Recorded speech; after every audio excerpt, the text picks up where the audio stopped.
오늘은 우리 오성근 형제가 앞에 나와서 성경을 좀 읽어주겠습니다. 여호수아서 7장 1절부터 5절까지 말씀입니다.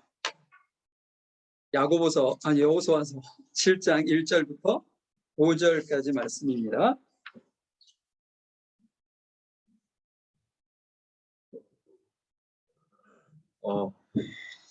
이스라엘 자손들이 바친 물건을 인하여 범죄하였으니 이는 유다 지파 세라의 증손 삽디의 손자 갈미의 아들 아간이 바친 물건을 취하였음이니라.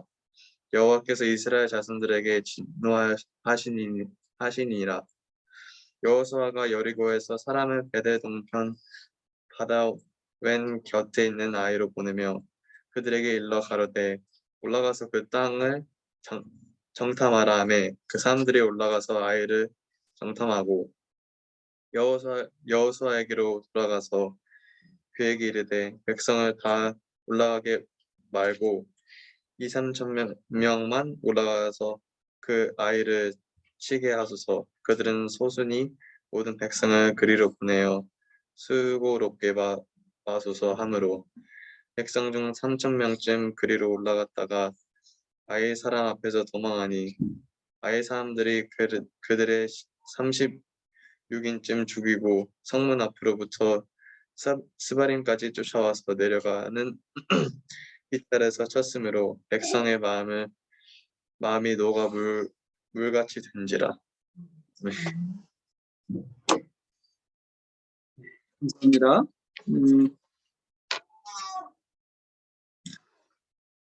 지난주에 저희가 주가 일하시게 하라라는 제목으로 말씀을 나눴었는데요. 여리고 왕과 백성들이 이스라엘 백성들을 엄청나게 두려움에 떨었다고 그랬죠. 극한 스트레스를 받으면서요. 그 이유가 뭐라고 했죠? 제가 이스라엘 백성들이 강해서였다고 그랬나요? 이스라엘 백성들이 민족이 많아서 그랬다고 했나요?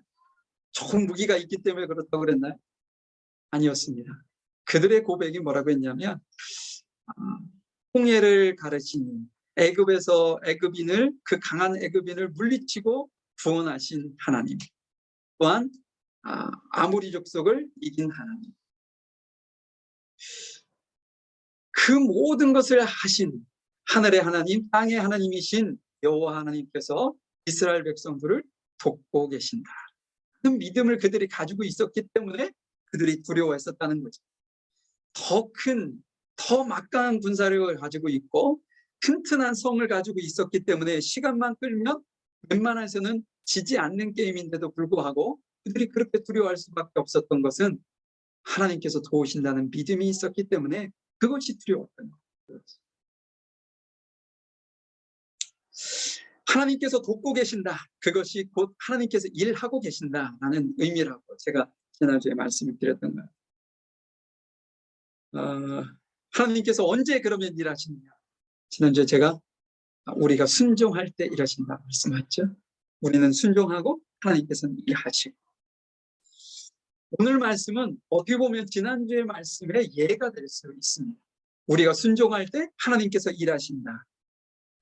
그 내용. 그래서 오늘 제목을 제가 축복을 가로막는 장애물이라는 제목을 줘봤어요. 축복이라는 단어를 의도적으로 쓴 것은 뭐냐면 이스라엘에게 가나안 땅은 축복의 땅이고 언약의 땅이기 때문에 그렇습니다. 그들이 이 장애물을 제거하지 않는 한 그 축복의 땅을 차지할 수 없고 들어갈 수 없기 때문에 제가 그런 표현을 한번 써봤습니다. 제가 오늘 잠시 사진을 한 장 여러분들한테 보여드리면서 먼저 지형 설명을 좀 하려고 하는데요.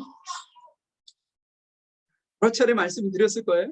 요단강 동편에 모압 평지가 있죠. 모압 평지. 모압 평지가 하면 여러분들 뭐가 생각나시나요?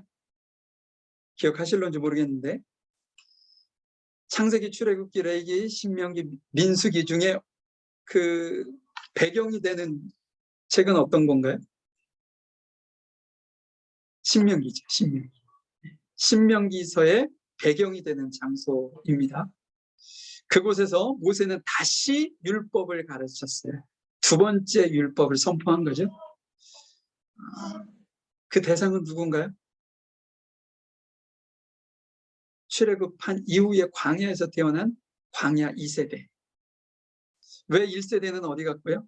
그들은 불순종함으로 인해서 광야에서 다 죽었잖아요. 그 목적은 뭔가요? 그러면 목적은 아버지 세대와 같은 반복된 잘못을 범하지 않게 하기 위해서 가나안 땅에 들어가서 오직 하나님만 섬기고 승리하게 하시기 위해서 그 말씀을 다시 반복해요 말씀하신 것이다 라는 거죠. 여러분들 실은요, 저는 이 말씀을 보면서 우리가 영적으로는 지금 저쪽 모압 형제 앞에 서서 영적으로 가나안 땅을 바라보고 있구나라는 생각을 갖게 됐어요. 이스라엘 백성들에게 가나안 땅이 약속의 땅이고 축복의 땅이라면 21세기를 살아가고 있는 우리에게는 가나안이 하나님의 나라와 같기 때문에 그렇다는 거죠. 저희들이 지금 이 시간 말씀으로 준비해야 되는 이유, 하나님 앞에 예배하는 이유, 이 모든 것이 하나님의 나라에 주께서 약속하신 것을, 그 축복을 누리기 위한 하나의 과정이라는 것을 우리는 늘 알고 있잖아요. 지금 그래서 모압 평지에서 이스라엘 백성들은 가나안 땅을 바라보며 다시 말씀을 들으면서 하나님께서 하셨던 그 약속을 되새겨보는 거란 말이죠. 그곳에 들어가서 우리가 어떻게 승리할 수 있는지, 무엇을 지켜야 하는지 라는 것을 체계적으로 모세가 마지막으로 다시 자녀 세대들에게 말씀을 전하고 있습니다. 모세가 거기서 마지막으로 또 한 사역이 있어요. 그 뭐냐? 본인은 이제는 본인의 시대는 끝났고 자기의 후계자로 여호수아를 세우는 일을 그곳에서 합니다. 이제 본인의 시대는 끝나고 하나님께 돌아갔어요. 이제는 이스라엘 백성들을 이끌어갈 영적 지도자는 여호수아입니다. 여호수아가 모압 평지에서 가나안 땅을 바라보면서 첫 번째로 한 그 일이 뭐냐? 지난주에 우리가 살펴보았던 여리고성에 2명의 정탐꾼을 보내는 일이었어요. 그 정탐꾼이 돌아온 다음에 이스라엘 백성들은 요단강을 건너가죠. 그리고 길갈에 머물게 됩니다. 길갈에서 그들이 했던 것이 있는데 그것이 뭐냐면 할례를 베푸는 거였어요. 근데 여러분, 할례는 태어난 지 생후 며칠 만에 하라고 했죠? 8일. 그죠? 8일 만에 할례를 베푸라고 했는데 그곳에서 할례를 하고 있어요. 그 이유는 뭐예요? 지금 광야 그 여정에서 할례를 베풀지 않았다는 얘기예요. 하나님의 말씀을 가나안 땅에 들어가는 첫 관문인 길갈에서 그들은 바로잡고 있어요. 바로잡고 그곳에서 여리고를 치기 위해서 준비를 합니다. 오늘 본문은 아이성을 점령하는 내용이에요. 아이성을 점령. 이스라엘 백성들은 그렇게 생각했을지도 모르겠어요. 여리고성보다 훨씬 작은 아이성이니까 우리가 쉽게 이길 수 있지 않을까? 그런 생각도 없잖아 있었을 겁니다. 그런데 아쉽게도 오늘 본문에 보니까 패하고 말합니다. 왜 그들이 패했을까요? 단 한 가지죠. 하나님께서 돕지 않으셨기 때문에 패한 겁니다. 왜 그러면 하나님께서 돕지 않았을까요? 그들에게 문제가 있었어요.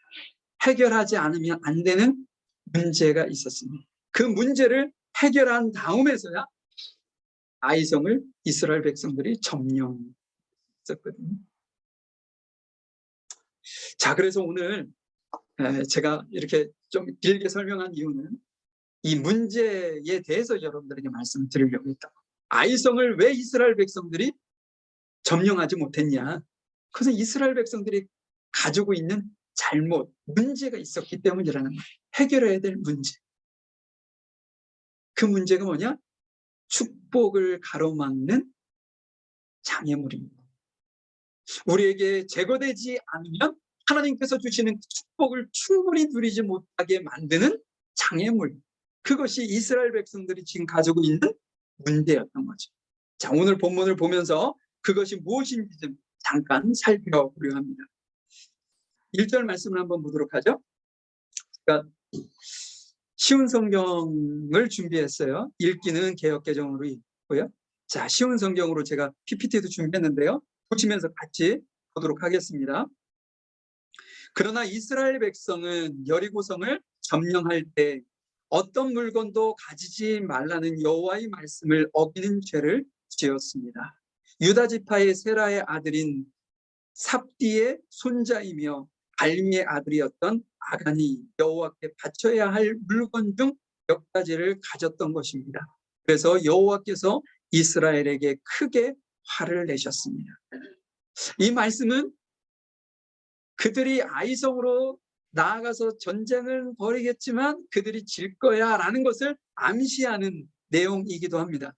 여기서 우리가 축복을 가로막는 첫 번째 어떤 장애물이라고 할까요? 그것을 발견할 수 있는데, 그것은 뭐냐? 제가 서론에서 이렇게 충분하게 설명드렸던 내용의 반대예요. 불순종이에요. 이스라엘 백성들이 불순종하는 모습을 우리에게 보여줍니다. 어떻게 보면 더 정확하게 그냥 아간의 불순종이었던 거죠. 아간이 어떤 하나님께 드려져야 될 하나님의 물건에 손을 댄 것, 그것을 얘기하고 있죠. 1절의 앞부분에 보니까 어떤 물건도 가지지 말라는 여호와의 말씀을 어기는 죄를 지었습니다 라고 말씀하고 있어요. 하나님께서 여리고를 점령할 당시에 이스라엘 백성들에게 한 명령은 딱 하나였어요. 뭐냐? 모든 것을 제거해라. 그 의미는 뭐냐?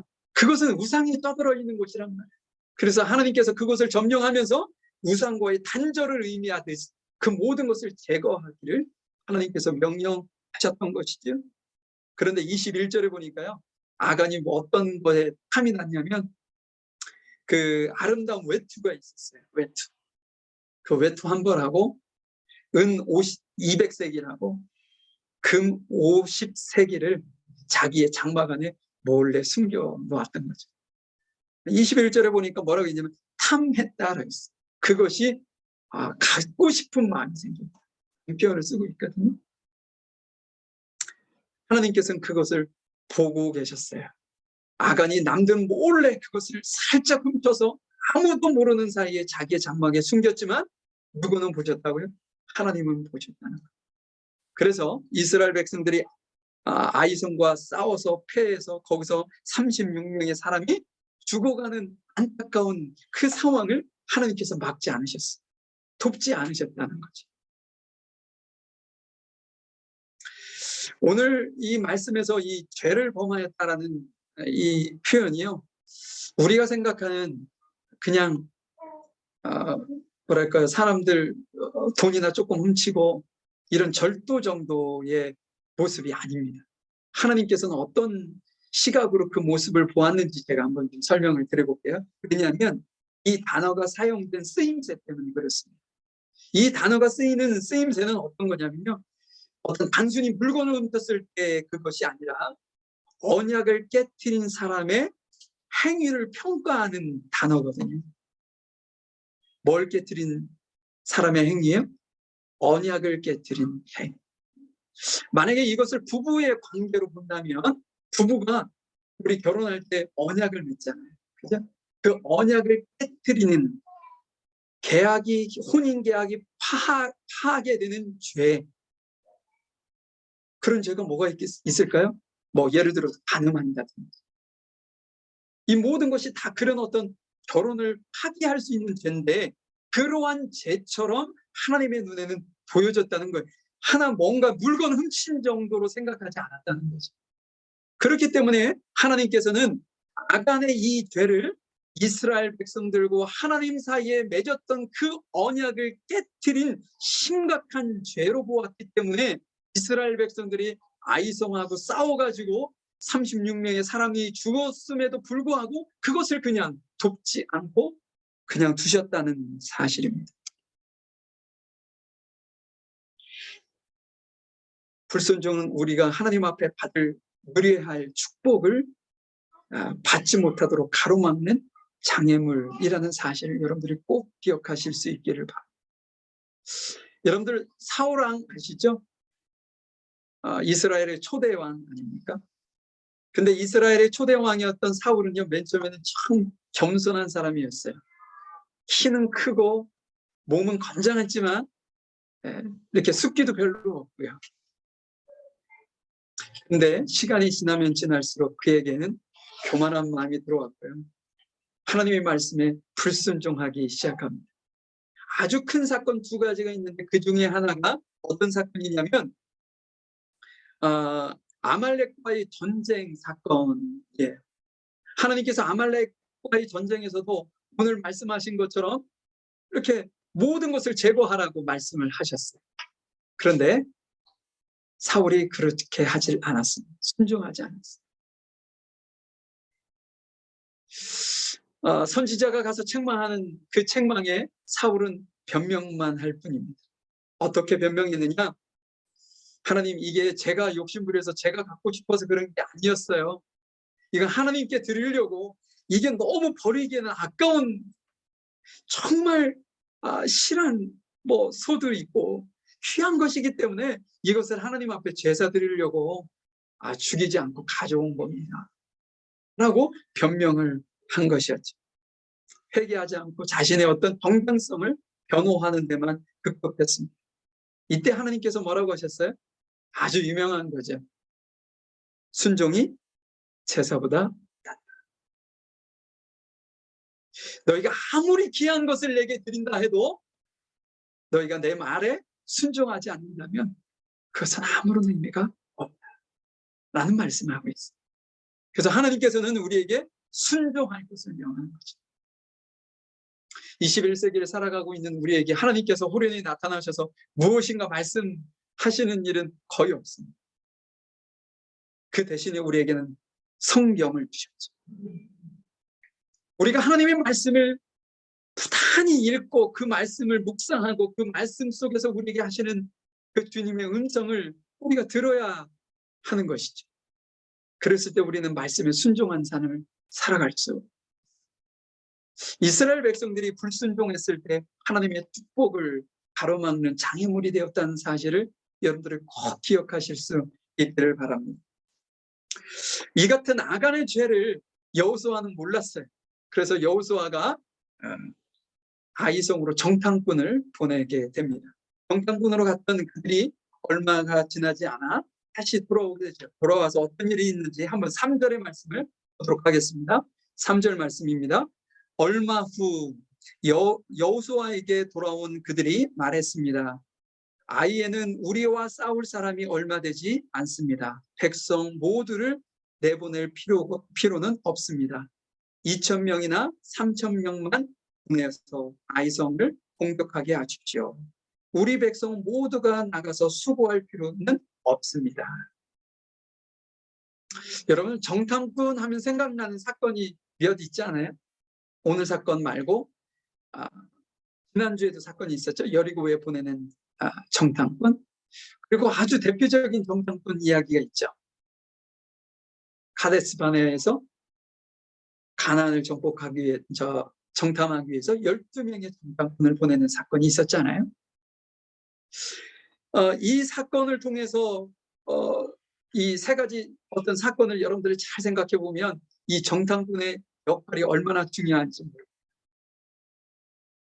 여러분, 정탐꾼의 사명은 어떤 사명인가요?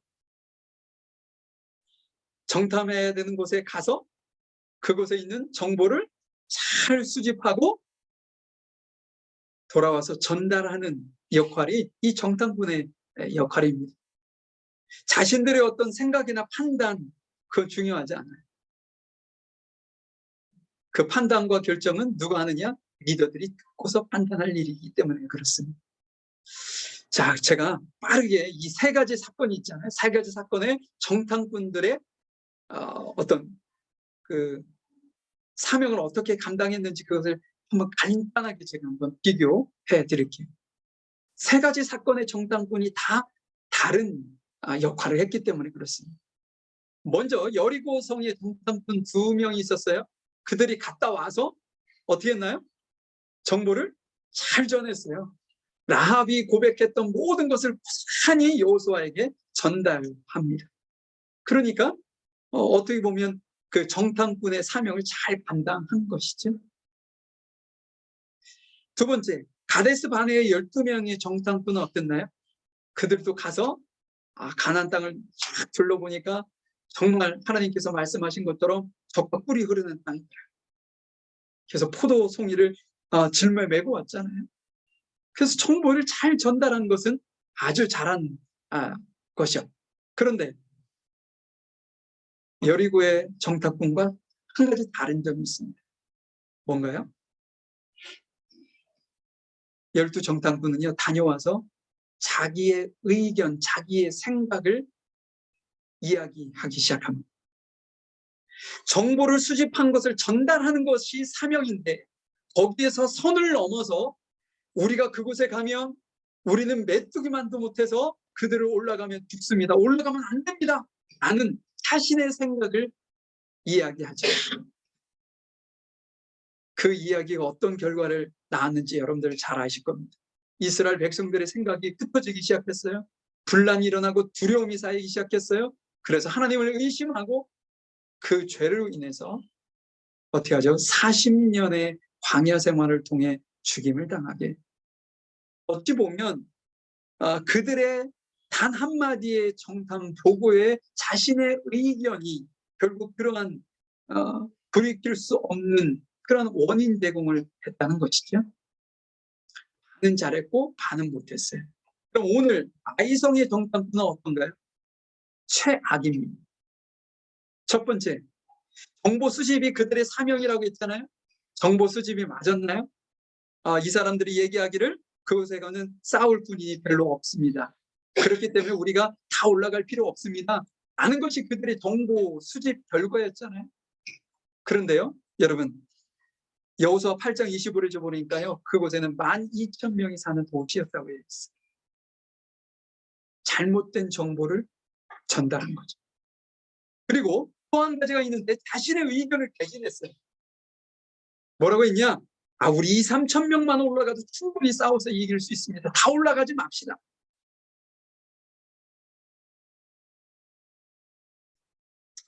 그 결과는 어떻게 됐는지 4절, 5절 말씀을 보도록 하죠. 4절, 5절 말씀입니다.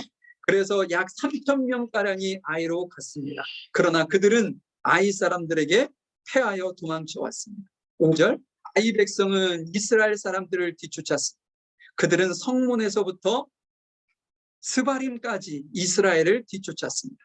그들은 언덕을 내려오는 동안에 36명 정도의 이스라엘 사람들을 죽였습니다. 이스라엘 사람들이 이 일을 보고 매우 두려웠습니다. 여러분, 이 어떤 그 기록에서 여러분들이 좀 이상한 점이 발견되지 않으시나요? 저는 이 모습을 보면서 한 가지 이상한 점이 발견이 됐어요. 그게 뭐냐면 전쟁에 나가는 이 막중한 상황이잖아요. 근데 여호수아가 등장이 안 합니다. 기록에 없어요. 여호수아가 그 자리에 없었다라고 얘기하는, 안정적으로 얘기하는 건 아니지만, 그러나 여호수아의 고백이 전혀 없습니다. 결정하는 데 있어서 여호수아가 어떤 결정을 내렸고 지금 3,000명, 2, 3,000명을 그래 올라가서 싸우자라는 것이 여호수아의 명령인지 정확하게 기록하고 있지 않아요. 또 한 가지는 이 막중한 상황 속에서 여호수아가 하나님 앞에 기도하는 장면이 나오지 않습니다. 다른 곳에서는 하나님과의 교감을 통해서 하나님께서 명령하신 것을 따라 행하는 시기잖아요. 그런데 이곳에서는 여호수아가 전혀 하나님 앞에 기도하지도 않고 이 결정사항에 어떤 역할을 했는지에 대한 기록이 전혀 없다는 거죠. 잘못된 정보를 수집할 수 있습니다. 그리고 잘못된 결정을 할 수도 있어요. 그런데 그거보다 더 큰 문제는 뭔지 아세요? 이스라엘 백성들을 돕고 계시는 하나님께 기도하지 아니하고 그분의 뜻을 구하지 않는, 그리고 스스로 결정하는 것이 훨씬 더 큰 문제였다는 것이죠. 이것이 축복을 가로막는 두 번째 상황입니다. 하나님 앞에 기도하지 않는 것. 왜 그들이 그러면 기도하지 않았을까요, 여러분? 교만했기 때문에. 그들의 말에서 그런 것이 그냥 다 흘러나와요. 우리 다 올라갈 필요 없다고. 가서 이렇게 수고스럽게 할 거 없다고. 2, 3천 명만 올라가도 충분히 이길 수 있는 아주 작은 성이라. 그들의 입에서 고백되어지는 것이 너무 자신감이 넘치잖아요. 하나님의 어떤 도우신다는 그런 어떤 말씀에 근거도 없이 자기들이 용기가 스스로의 용기를 가지고 그렇게 얘기하고 있는 것이죠. 이스라엘 백성들이 여리고를 점령할 때 그들의 무기를 하나도 사용하지 않았다는 것 지난주에 말씀드렸어요. 그리고 그들이 한 것은 뭡니까? 6일 동안 하루에 한 바퀴씩 돌고 7일째 되는 날에는 7바퀴 돌고 함성 드린 것 외에는 없어요. 자신들의 무기 하나 사용하지 아니하고 그 일을 했음에도 불구하고 그것조차도 교만함으로 자신들이 한 것으로 지금 생각하고 있다는. 데살로니가전서 5장 16절부터 18절에 이렇게 기록되어 있습니다. 우리 한번 같이 읽어볼까요? 시작. 항상 즐거워하십시오. 쉬지 말고 기도하십시오. 모든 일에 감사하십시오. 이것이 그리스도 예수 안에서 여러분을 향한 하나님의 뜻입니다. 누구의 뜻이라고요? 하나님의 뜻이랍니다. 근데 그 중에 쉬지 말고 기도하는 것은 하나님의 뜻이라는 거예요. 우리 그리스도인들에게 있어서 이 기도의 생활, 날마다 하나님 앞에 어느 상황과 어느 처지에 있든지 눕든지 앉든지 걷든지 공부하든지 일을 하든지 쉬든지 그것을 막론하고 하나님 앞에 반드시 기도의 생활을 해야 한다라는 말씀을 우리에게 말씀을 하고 있는 것이죠. 이것이 주님께서 원하시는 거예요. 그런데 이스라엘 백성들이 아이성과 싸우는 그 막중한 시점에 하나님 앞에 먼저 도움을 구하는 기도를 하지 않았다는 것은 돌이킬 수 없는 매우 심각한 실수였었다는 거죠. 교만함이 그렇게 만들었던 것입니다. 근데 우리가 이제 기도 얘기가 나왔으니까 이 기도에 대한 것이 우리 어떻게 보면 한국인들에게는 잘못된 인식이 박혀져 있어요. 우리 기독교 문화가 들어오기 이전 우리에게는 샤머니즘의 어떤 찌들어 살았거든요. 조상들이. 그 샤머니즘은 뭐예요?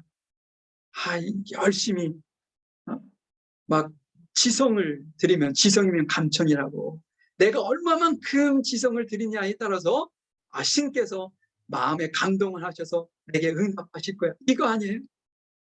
그래서 우리 선조들은 그렇게 살아왔습니다.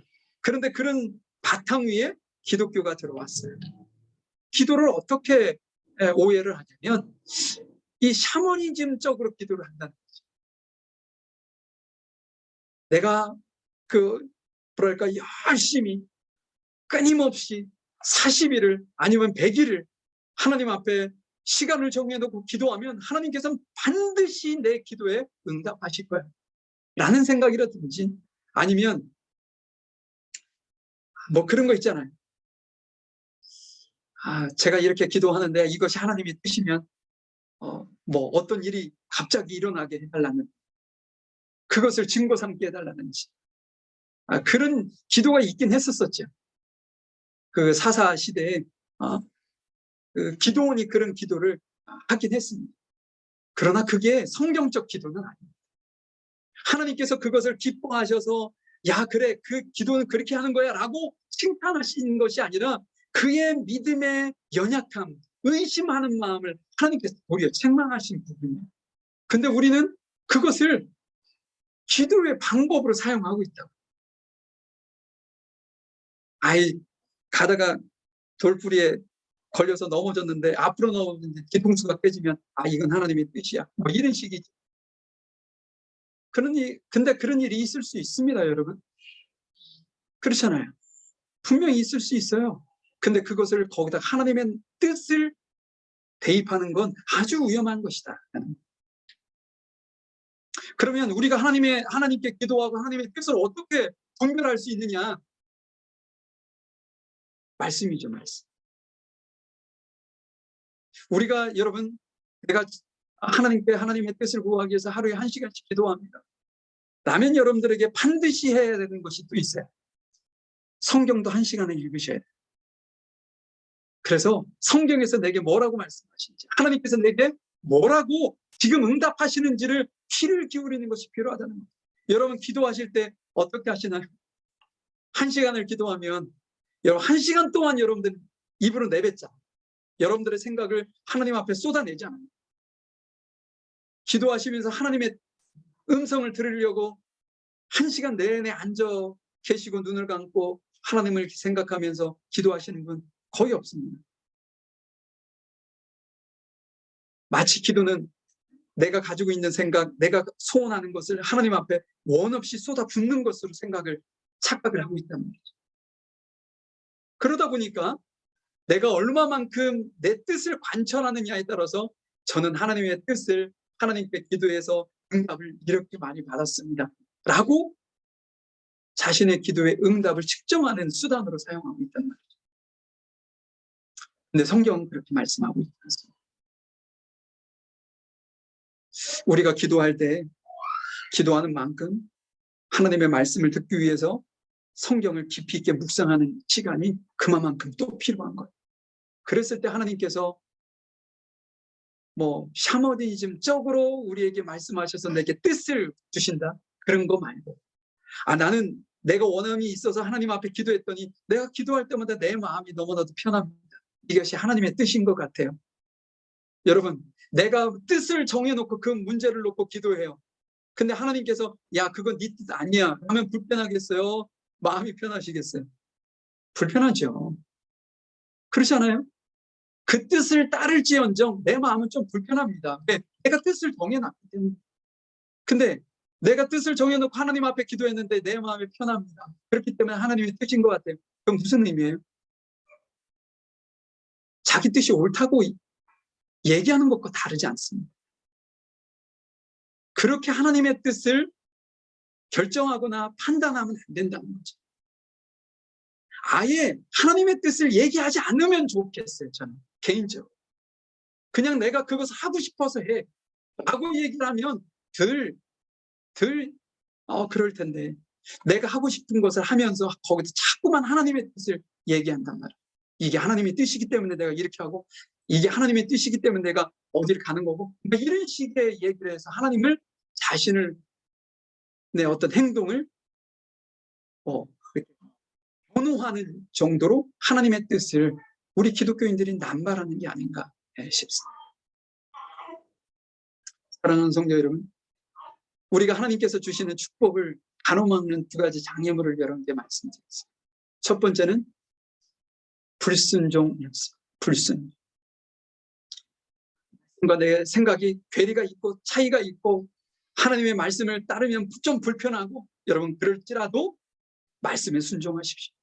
그러면 하나님께서 우리가 생각한 것보다 우리가 생각하지 못한 것까지도 하나님께서는 우리에게 축복으로 주실 거라는 거죠. 그 대표적인 사람이 누군가요? 솔로몬 아닌가요? 솔로몬은 하나님 앞에 지혜를 구했단 말이죠. 그것은 하나님께서 원하시는, 정말 아버지의 뜻을 따르기 위해 순종하는 모습의 기도였다는 거죠. 그때 하나님께서 뭐래요? 네 기도가 너무나도 내 마음에 좋다. 그래서 너가 구하지 않은 부와 기도 내가 주겠다 라고 말씀하시잖아요. 순종하는 삶이, 또한 그 순종에서 기도로 이어지는 우리의 삶이 하나님 앞에서 하나님께서 우리에게 주시고자 하시는 그 축복을 가로막는 장애물을 제거하는 단계라는 사실을 여러분들이 꼭 기억하시고, 이스라엘 백성들이 아이성 작은 성이라고 얕잡아보고 교만했던 그들이 점령하지 못하고 패했던, 그래서 문제를 해결하고 났더니 드디어 아이성을 점령했었던 그 모습을 여러분들 꼭 기억하시고, 우리 안에 축복을 가로막는 장애물이 있다면 지금부터 하나씩 주의 말씀으로 제거하실 수 있기를, 그래서 하나님께서 주시는 축복을 충분히 누리며 사실 수 있는 여러분들 모두가 되시기를 간절히 주님의 이름으로 축복드립니다. 잠시 기도하겠습니다. 하나님 감사합니다. 저희들 사랑하시고 저희들에게 은혜를 주시고 저희들을 통해 하나님의 놀라운 일들을 행하시고 또한 저희들에게 허락하신 놀라운 하나님의 축복, 그것을 누리기를 원하시는 아버지 하나님. 그러나 주님께서 허락하신 그 축복을 우리가 가지고 있는 많은 문제들 때문에, 가로막는 장애물들 때문에 저희들이 그것을 누리지 못하고 우리가 살아가고 있음을 이 시간 고백합니다. 하나님께서 저희들을 긍휼히 보시고 불쌍히 보셔서 온전히 주님께서 저희들 안에 있는 불순종의 교만한 마음, 하나님 앞에 교만하여 기도하지 아니하고 자신의 뜻과 결정으로 살아가려고 하는 이 어리석음에서 주님, 저희들이 장애물을 제거하고 오직 주 앞에 주께서 허락하시는 축복을 온전히 누리며 살아가는 우리 모두가 되어질 수 있도록 하나님 은혜를 베푸시고 역사해 주시기를 간절히 원하고 기도함을 드립니다. 하나님께서 이 자리 이곳에 저희들과 함께 하심을 믿고 감사드립니다. 사랑 많으신 예수님의 이름으로 기도하였습니다. 네.